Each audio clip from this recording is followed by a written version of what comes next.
Hello दोस्तों, जय श्री राम। मेरा नाम सोनू है और मैं आप लोगों को बताना चाहता हूं कि 2025, 2026 की और 2024 की ऐसी कई सारी भविष्यवाणियां हैं जो लोगों को हैरान कर रही हैं। तो मैं उन्हीं भविष्यवाणियों को लेकर आपसे कुछ बात करना चाहता हूं। ऐसे बहुत सारे महापुरुष हैं, बाबा वेंगा, नास्ट्रेदामस, अच्युतानंद, मावजी महाराज, ऐसी बहुत सारी भविष्यवाणियाँ हैं जिनको डिकोड करना है। इसके लिए हमने इस भविष्यवाणी पुराण किताब ली है, इसको हम पढ़ेंगे और डिकोड करेंगे। वीडियो में अंत तक बने रहिए। स्टार्ट करते हैं। तो अभी हम भविष्यवाणी का पुराण को स्टार्ट करते हैं, ओपन करते हैं। इसमें लिखा हुआ है 2032 से पहले सतयुग की शुरुआत। ये भाग जो है भाग फर्स्ट है, भाग पहला लिखा हुआ है। और भी न जाने कितने भाग होंगे इसके, तो हम इसको पहले डिकोड करेंगे 1 बाय 1 चैप्टर वाइज। उसके बाद जो भी है पुराण उनको लेके आएंगे और भी जो भी पुराण हैं उन सबको डिकोड करेंगे। तो अभी हम इसको ओपन करते हैं और दिखाते हैं आपको।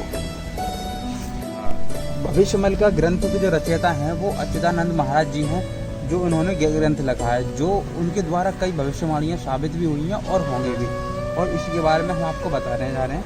तो अभी किसी भी युग के अंत और एक नए युग के प्रारंभ के समय को युग संध्या या संगम युग कहा जाता है। मनुस्मृति के आधार पर कलयुग की आयु 4,32,000 साल मानी जाती है, परंतु यह उल्लेख भी मिलता है कि मनुष्यों के घोर पाप कर्मों के कारण इस आयु से 4,27,200 साल कम हो जाएंगे और कलयुग की भोग आयु केवल 4,800 साल की ही होगी। मनुस्मृति के अनुसार नीचे दिए गए श्लोक इसका प्रमाण देते हैं। तो इसमें जैसा कि बताया गया है इस पुराण में कि कलयुग की जो आयु है 4,32,000 वर्ष है, और ये हमारे घोर पाप और के कारण जो पाप बढ़ते जा रहे, तो इसकी वजह से जो हमारी आयु है कलयुग की वो 4800 वर्ष ही रह गई है। यानी अर्थात कहने का ये है कि कलयुग की जो अवधि है वो 5,000 साल बीत चुके हैं। तो उस हिसाब से कलयुग समाप्त हो चुका है। और आगे अभी दिखाते हैं आपको। अर्थात कलयुग की आयु 4,000 साल है, ठीक है। आरंभ और अंत में 2 संध्या यानी 400 साल इंटू 2 इक्वल टू 800 साल हो गए। यानी कुल मिलाकर कलयुग की जो भोग आयु बनती है वो 4800 साल की होगी, ठीक है। यहाँ तक मध्यरे केमंत जानिवे नर अंगे देह बही गत आगत जे युग रा व्यवस्था समस्तंकु जना नाही। महापुरुष अच्युतानंद जी दास जी ने मल्लिका के एक ग्रंथ शिव कल्प नवखंड निर्घंट में लिखा है कि मनुष्य माया मोह में भ्रमित होकर युग परिवर्तन या उसके आदि अंत में आने वाली आपदा संबंधी बातें नहीं जान पाएगा। ज्ञानीजन भी पथभ्रष्ट और भ्रमित हो जाएंगे और आध्यात्मिक संवाद से बढ़ चढ़कर यह बोलेंगे कि अभी कलयुग की बाल अवस्था चल रही है।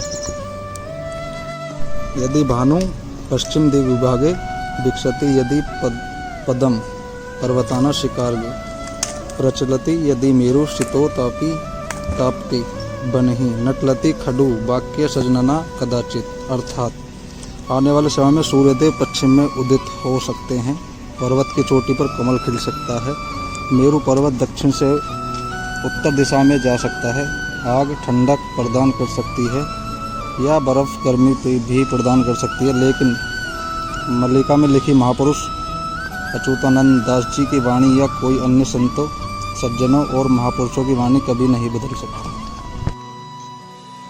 भविष्य मल्लिका का हमने अभी पहला अध्याय पढ़ा है और उसमें ये बताया गया है कि कलयुग की आयु 4,32,000 साल से घटकर 5,000 वर्ष तक की रह जाएगी।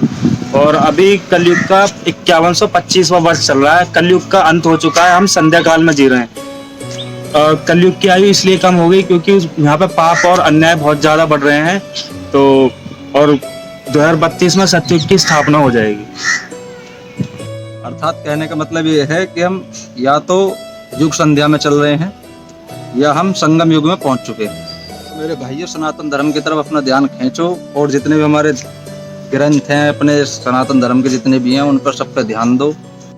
तो कुल मिला के दोस्तों, अब हमने जो पहला अध्याय रिवील किया था उसमें क्या था कि जो कलयुग की जो आयु है 5,32,000 से घट के उसमें बताई थी कि 5,000 वर्ष ही रह गई है।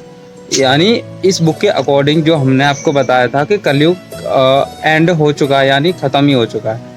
तो इस बुक के अकॉर्डिंग मतलब ख़त्म ही हो चुका है, संध्या काल चल रही है, यानी कलयुग की जो कलयुग का संगम युग जो होता है, ठीक है। तो भाइयों, वीडियो कैसी लगी कमेंट बॉक्स में ज़रूर बताएं, और वीडियो को ज़्यादा से ज़्यादा शेयर करें दोस्तों, ताकि बाद अपने धर्म के बारे में सभी को, सनातन धर्म के बारे में सभी का प्रचार प्रसार हम लोग कर रहे हैं, और उनको भी पता पड़े अपने धार्मिक ग्रंथों के बारे में, और उनको भी पढ़ो, ठीक है। तो भाइयों, वीडियो को शेयर ज़रूर करें। जय श्री राम।